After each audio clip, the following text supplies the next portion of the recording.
She's been in Kiev and Moscow over the last few days, and with no peace deal in hand, Angela Merkel now comes to the White House searching for a way forward on Ukraine. This will be President Obama's chance to hear from an important European ally before deciding whether to send lethal aid to help Ukraine defend itself against Russia-supported separatists. The president is going to make a decision that he believes is in the broader national security interest of the United States.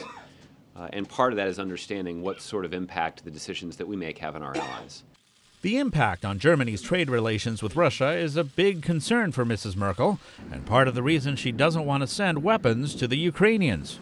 Stephen Pfeiffer is a former U.S. ambassador to Ukraine. The Germans tend to be, I think, a bit shy about these kinds of hard power. It was interesting to me, though, that Chancellor Merkel said, "We will not provide." She did not say, "Nobody else should provide it." For both Mr. Obama and Ms. Merkel, the goal is a diplomatic solution.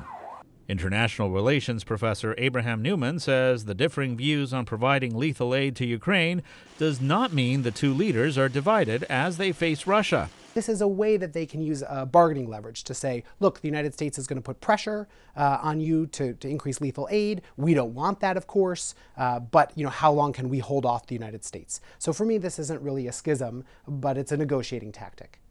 President Obama and Chancellor Merkel have had significant differences in the past.